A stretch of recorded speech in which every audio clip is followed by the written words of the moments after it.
Бул орус жараны Артем Шумейко. Ал 2022 жылдын 31 декабрында Кыргызстандын жарандыгын алгандардын бири. Жарандык ала электе эле Шумейко Кыргызстанда кымбат баалуу унааларды саткан 2 компания ачууга жетишкен.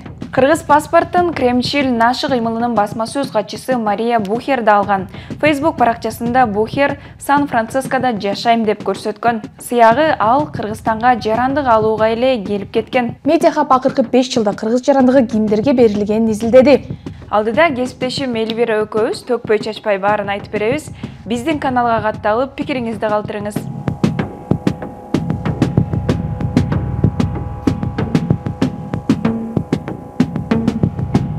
Жалпысынан акыркы 5 жылда 23 миңдей адам Кыргызстандын жарандыгын алган.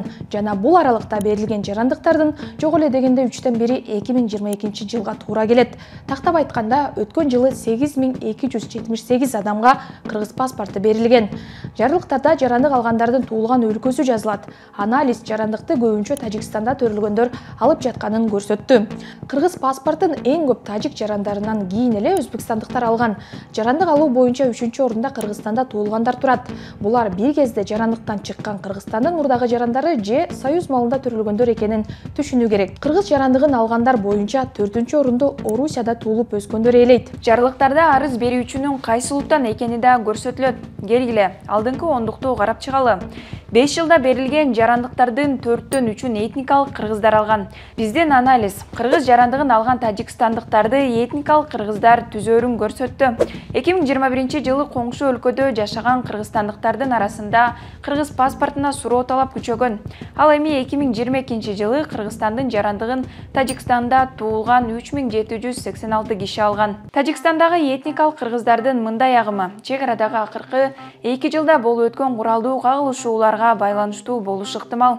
Чек ара жаңжалдарынан кийин Бишкек менен Дүйшөмбүнүн мамилеси бир топ начарлаган. Кыргыз-тажик чек арасындагы биринчи ири куралдуу жаңжалдан кийин Кыргызстандын президенти этникалык кыргыздарга жана кыргыз улутундагы жарандыгы жок адамдарга 2022 жылдын 31 декабрына чейин жөнөкүйлөтүлгөн тартипте жарандык алууга уруксат берген жарлык чыгарган. Тажикстандан келип жарандык алгандардын саны мына ушул жарлыктын негизинде өскөн болушу мүмкүн. Кыргыз паспорту негизинен Тажикстандын чек ара аймактарында жашаган кыргыздар алышкан. Мургап, Жергетал, Ленинабад жана Исфарам. Биринчи эки райондун тургундарын этникалык кыргыздар түзөт. Медиахаб Тажикстандан келген этникалык кыргыздар менен маектешти. Алардын айтымында Кыргызстандын жарандыгын алууну каалагандар чындыгында абдан көп. Бирок бюрократиялык процедуралардан улам жарандык алуу дале татаал болуп атканын белгилешет. Биз сүйлөшкөн адамдар көйгөйлөрүн ачык айтып берүүдөн карманып коюшту. Кыргызстандын жарандыгы жөнүндө мыйзамга ылайык жарандык жалпы же жеңилдетилген тартипте берилет. Жарандыкты жалпы негизде алуу үчүн өлкөдө 5 жылдан кем эмес туруктуу жашоодон тарта мамлекеттик же расмий тилди билүү, туруктуу киреше табуу талабы коюлган. Жеңилдетилген түрдө жарандыкты атайын келишимдердин негизинде алса болот. Маселен, Кыргызстан, Казакстан, Беларусь жана Орусия Федерациясынын ортосунда жарандыкка кабыл алуунун жөнөкөйлөштүрүлгөн тартиби боюнча 4 тараптуу келишим бар. Бул мүмкүнчүлүктү Советтер Союзу маалында төрөлгөн адамдар пайдаланып, жарандыкты 2-3 айдын ичинде жеңилдетилген тартипте ала алат. Жарлыктардын анализи 2022 жылы орус жарандарынын арасында Кыргызстандын жарандыгына суроо талап кескин өскөнүн көрсөттү. Өткөн жылы жеңилдетилген тартипте жалпысынан 1192 адам жарандык алган.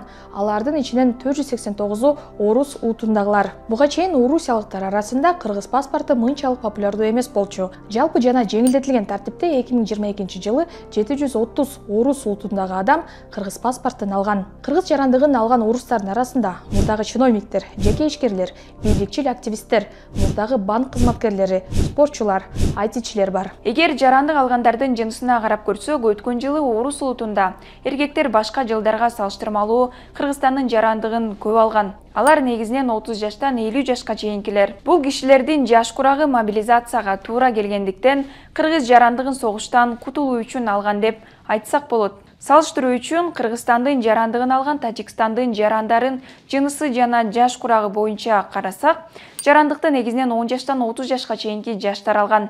Демек, Тажикстандан тарыхый мекенине жаштар кайтып жатат деген жыйынтыкка келсек болот. Экономист Элдар Абакиров орусиялыктар Кыргызстанга мобилизация жана санкциянын айынан келген деп эсептейт. Ал орус жарандарын бир нече топко бөлдү. Бир топ ал согушка барбайм, мобилизациядан качам.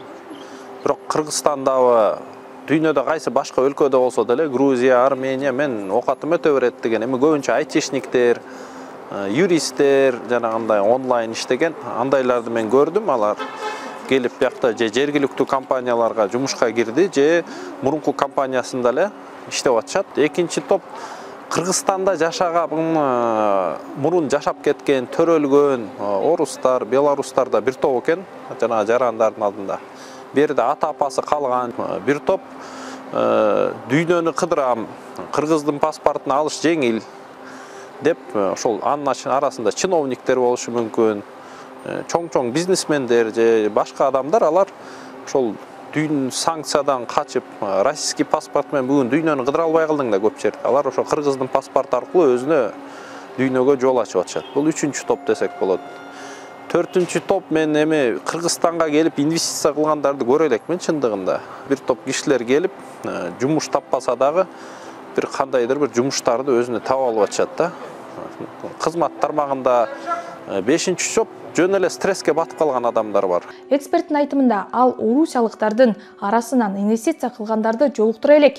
Буга Кыргызстандагы инвестициялык климаттын начардыгы себеп дейт. Адам өнүгүү индекси, эми тилекке каршы экономикалык эркиндик индекси бар. Ошол сөз эркиндиги индекси деле Кыргызстандыкы көп позициялар жоготуп алдык чындыгында. Мына адам өнүгүү индекси болсо, мына Россия, Казакстан, Армения, Өзбекстандан артта калдык, мен билгенимен. Кыскасы, ал рейтингтердин үстүнөн иштеш керек, то есть. Былтыр сентябрда Орусияда жарым-жартылай мобилизация башталганда, орустар Казакстан менен Кыргызстанга жапырт келе баштаган. Кыргызстандын санариптик өнүктүрүү министрлигинин маалыматы боюнча 2022-жылы өлкөдө Орусиянын 273 000 жараны жашаган жери боюнча катталган. Ал эми орус улутундагы 1200 жаран Кыргызстандын жарандыгын алуу үчүн арыз берип, анын 620сы Кыргызстандын паспортун алышкан. Буга чейин Медиахаб орусиялыктар арасында популярдуу Авито сайтында Кыргызстандын жарандыгын алууга көмөктөшүү кызматтары пайда болгонун, алардын акысы 300 000 рубльдан 1 миллион рубльга чейин турарын ачыктап берген. Ал арада Кыргызстандын жарандыгын алган Шумейка Казакстанда жүрөт. Анын компаниясы Европа, АКШ, Япония, Кытайдан кымбат баалуу унааларды Орусиянын ар кайсы аймактарына жеткирүү менен алектенет. Ал эми согуштун шартында Орусияга баасы $50 000 ашкан унааларды экспорттоого санкция киргизилген. Шумейка унааларды Кыргызстандын бажысы аркылуу өткөрүп, Орусияга Казакстан аркылуу ташууну баштаган сыңары. Анын компаниясынын Инстаграмында Кыргызстандан алынып келинген 2 кымбат баалуу унаанын видеосу жүктөлдү. Доброе утро. Вот и подъехала Акула из Бишкека. Сразу начинаем разгрузку. Приехал Ford Ranger.